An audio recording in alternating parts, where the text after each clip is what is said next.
ketemu lagi dengan Bapak Rudianto Siagian dalam layanan bimbingan dan konseling di SMK Yadika As. Pada kesempatan ini Bapak mau mengucapkan salam sehat dan salam bahagia buat kita semua. Anak-anakku semua, pada kesempatan ini Bapak akan membawakan satu topik yang menarik, yang dimana topik yang akan kita bahas akan memberikan pemahaman, pengetahuan dan pengalaman yang baru buat kalian, yang pastinya ya pengalaman ini akan memberikan ataupun berdampak positif pada kehidupan kalian yang akan datang. Oke, Bapak memberikan dua gambar yang berbeda yang kalian bisa amati. Ya, kalau kita lihat satu gambar di pojok kiri atas menggambarkan satu perbedaan pendapat ya antara dua kelompok yang berbeda dan ketidakberterimaan antara satu dengan yang lain. Namun satu gambar lagi menunjukkan satu kelompok remaja yang saling bisa menyapa ya, yang saling bisa membuat satu kedinamisan dalam kelompoknya. Dan Bapak yakin kedua gambar ini tentulah memiliki makna yang berbeda dan interpretasi yang berbeda pula. Oke, langsung saja. Ya, inilah topik yang akan kita bahas, yaitu konflik pada remaja. Mengapa konflik pada remaja ini Bapak pilih menjadi topik hari ini? Adalah karena Bapak yakin kita semua pernah yang namanya mengalami konflik. Dan pastinya apabila kita mengalami satu konflik, tentulah ada rasa yang tidak nyaman dan ada rasa yang membuat kita tidak enak. Dan konflik ini apabila dibiarkan dan tidak kita bisa atasi akan berdampak negatif dalam kehidupan kita. Oke.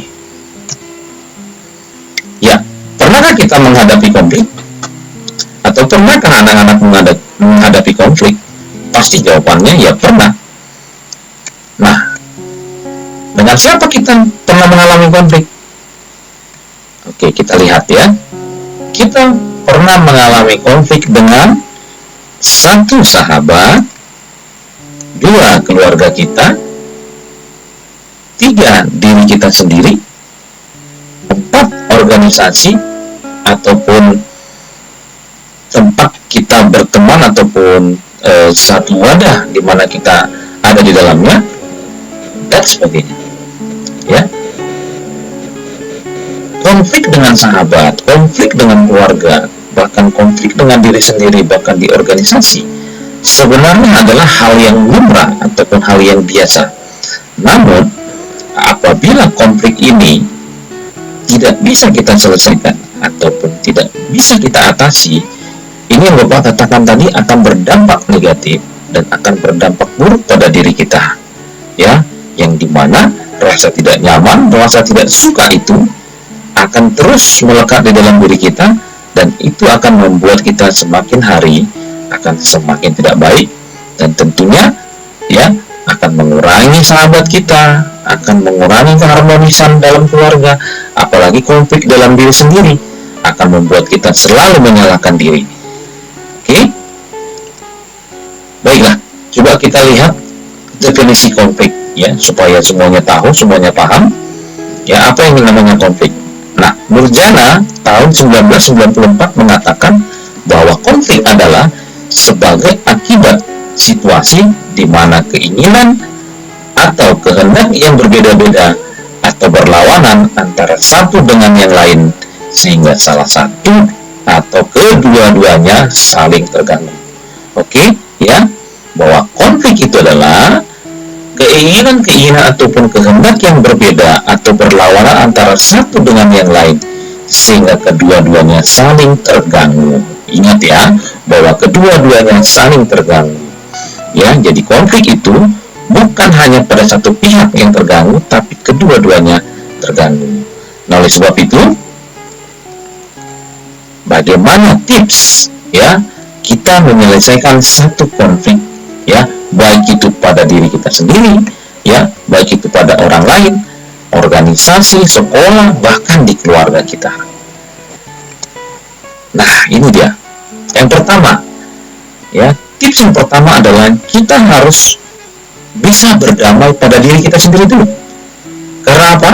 Sebagai manusia, kita harus menyadari betul bahwa diri kita juga mempunyai kelemahan di samping kelebihan-kelebihan yang kita miliki. Ingat, kita sebagai manusia yang tidak sempurna, kita memiliki kelemahan dan juga kelebihan-kelebihan. Itu yang pertama dulu, ya, kita harus menyadarinya. Yang kedua, ya, kita harus mampu memahami orang lain, yang artinya kita juga harus mengerti bahwa orang lain juga punya kelemahan di samping kelebihan-kelebihan yang dia miliki. Oke. Yang ketiga, kita harus bisa mengalah. Dalam hal ini, kita sebagai pribadi harus mampu mengendalikan diri kita dan tidak terus-menerus menyalahkan orang lain, apalagi memaksakan kehendak pribadi kita sendiri. Mengalah bukan berarti kalah, namun kita memberikan kesempatan pada orang lain melaksanakan ide-ide yang dia miliki. Ya, jadi mengalah di sini adalah kita memberi kesempatan kepada orang lain.